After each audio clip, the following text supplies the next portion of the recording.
Hello everyone, and welcome to another brand new episode on my channel Bohemian Book Club. Today I'll be talking about the book, The Courage to be Disliked, written by Ichiro Kishimi and Fumitake Koga.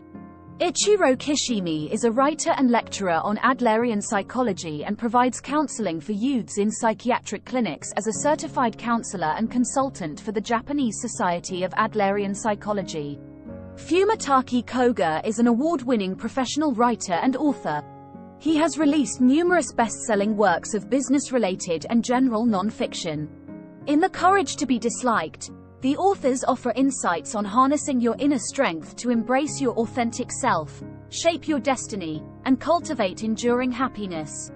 Drawing from the theories of Alfred Adler, a prominent figure in psychology alongside Freud and Jung, the authors elucidate how each individual possesses the agency to chart their own course, unbound by past traumas, uncertainties, or societal pressures.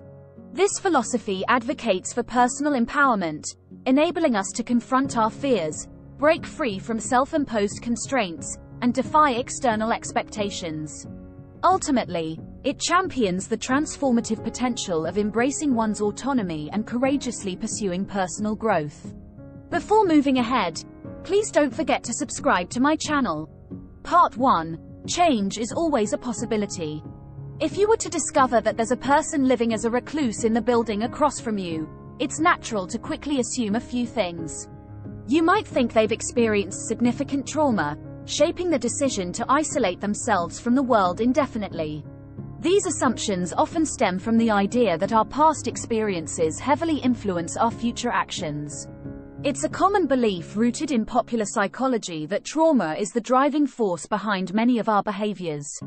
For instance, we might assume that a child who was bullied will carry that trauma into adulthood, or that a child who was overly indulged will struggle to navigate the real world as an adult.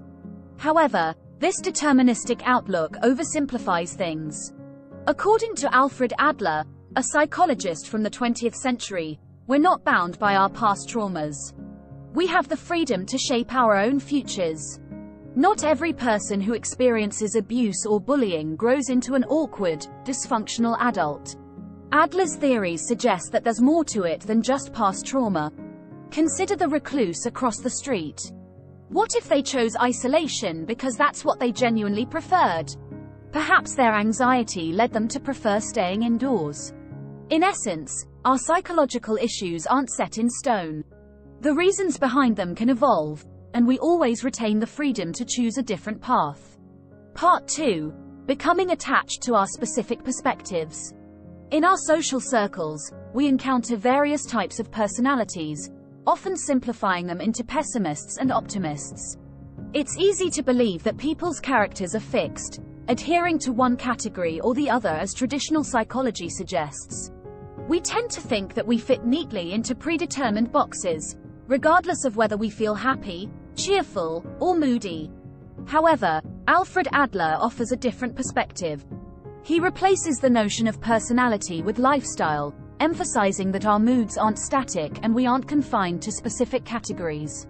Instead, our outlooks on the world shape our attitudes. When we see the world negatively, we're more inclined to adopt a pessimistic viewpoint. According to Adlerian psychology, we start crafting our worldviews and lifestyles around the age of 10, influenced by our past and present experiences, which can be both positive and negative. Despite this, changing our perspectives is challenging due to our inherent resistance. Consider individuals who constantly express dissatisfaction with their lives. While we may assume they desired change, Adler suggests otherwise. If they truly wanted change, they would have acted already. Often, people remain in undesirable situations because familiarity provides a sense of security. The prospect of change brings discomfort and the fear of failure, deterring action. Take, for instance, a singleton longing for companionship but unwilling to put themselves out there. Socializing feels like an arduous task, let alone dating. This individual has grown accustomed to their solitary existence, finding comfort in their unhappiness rather than risking potential hurt in unfamiliar territory. Part 3. Using self-hatred to isolate oneself. We all have our flaws, and it's common to dwell on them, magnifying them into significant issues that impact our lives. Ichiro Kishimi encountered this firsthand when a student expressed deep self-dislike, attributing it to an acute awareness of his faults. This student had a pessimistic outlook, lacked confidence, and felt awkward in social settings. Believing that fixing his flaws would solve his problems, the student considered drastic measures like self-confidence classes. However, Kishimi challenged this notion by asking if discussing his feelings made him feel better or worse. The student admitted it worsened his feelings and even provided good reasons for his self-loathing and social avoidance. Kishimi recognized that the student's self-analysis led him to justify his self-hatred and isolation. Ironically, by withdrawing to protect himself from hurt, he appeared aloof and arrogant to others. However, this pattern isn't inevitable. People must acknowledge that pain and exclusion are as much a part of life as joy and inclusion. Choosing isolation as a defense mechanism only exacerbates the problem, offering a misguided solution to a misidentified issue. Part 4. Competitive societies can be destructive. Upon closer examination of our society, it becomes evident that competition permeates much of our focus and drive for progress. However, this competitive mindset can have detrimental effects on mental well-being and overall happiness. Viewing the world through a competitive lens often leads individuals to categorize themselves as winners or losers, with the latter being undesirable. Consequently, there's a tendency to perceive others as threats or rivals, hindering personal success, resulting in heightened stress levels. In such a competitive system, those with low self-esteem or a propensity for losing suffer, while even winners face pressure to maintain their status and pursue further success. This explains why highly productive and successful individuals can still experience profound unhappiness. To break free from this stressful competitive mentality, it's crucial to recognize that others are not adversaries holding us back. Take, for instance, concerns about appearance, a perennial worry for many. Simply walking down the street can evoke anxiety, with thoughts of being judged by passers-by. However, the reality often differs from these anxious perceptions, as most people are preoccupied with their own lives and pay little attention to others. Understanding that others are not fixated on our appearance or life choices grants a sense of freedom. With this realization, we can pursue our desires unhindered, as ultimately, our own attitude is the primary factor influencing our progress. To listen to more interesting summaries, please subscribe to my channel. Part 5. Live your own life, not others' expectations. Engaging in negative behavior to gain approval from others is a common occurrence, often seen in school bullying where individuals target the weaker or nerdier peers to boost their own image among bullies. However, this approach to life is unsustainable and can lead to unhappiness. Constantly seeking approval creates a precarious dynamic. Our educational system, heavily reliant on reward and punishment, ingrains this mindset from childhood. This can hinder our ability as adults to self-motivate without the promise of reward or fear of punishment. Breaking this cycle involves realizing that we're not obligated to meet others' expectations. Relying on external approval influences major life decisions such as career choices, relationships, and parenting based on others' values. For instance, adolescents may feel pressured by family expectations to pursue specific professions, often rooted in tradition and societal norms. Yet, succumbing to this pressure risks leading them into unsatisfying careers, detached from their true passions. To make choices aligned with personal fulfillment, one must be willing to disappoint others, including family. Pursuing a career in litter cleanup over complex surgery, if it brings greater happiness, is valid. Prioritize personal passions over external expectations. Part 6. Don't meddle in others' lives. When a child's academic performance begins to decline, it often indicates a lack of interest in school. Many parents react by becoming stricter, believing that discipline is the solution to the problem. However, increasing pressure on the child in such situations usually backfires. Attempting to forcibly alter a child's habits through discipline yields negative results because imposing one's will on others isn't effective. Taking accountability for our actions tends to yield better outcomes. For instance, if parents pressure a child to improve their grades, it won't necessarily foster a love for learning. While the child may show temporary improvement, they may end up resenting school even more. There's a fine line between offering gentle guidance and attempting to exert full control over someone's life. Trying to control others' lives isn't supportive. It's imposing personal agendas and expecting them to conform to your interests and values. In the case of parents pressuring their children to excel academically, this may stem from a desire for validation from the community, signaling successful parenting. Instead, parents should support their children's decisions, allowing them freedom while demonstrating genuine care and concern.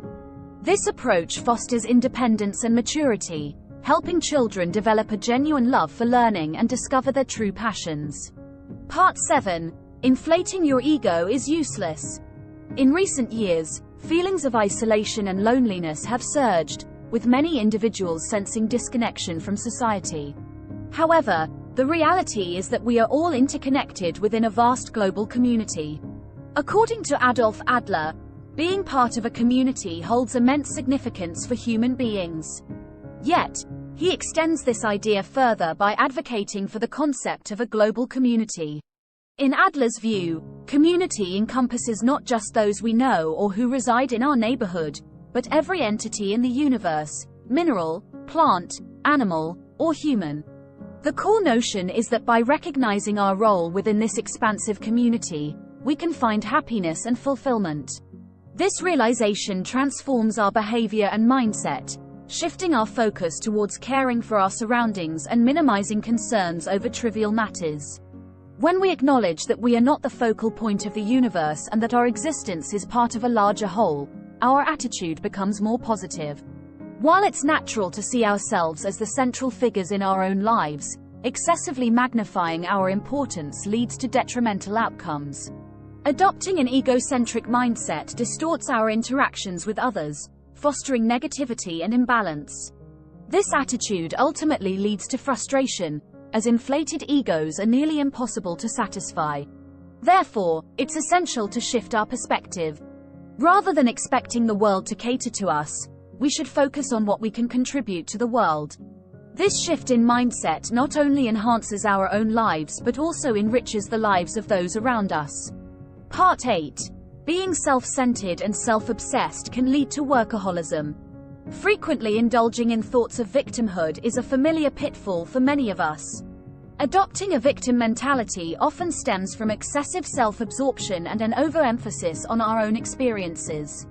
This self-centeredness distorts our perception, leading to subjective realities colored by negativity and despair. For instance, phrases like, "I never do anything right," or "nobody loves me," often stem from magnifying isolated negative incidents.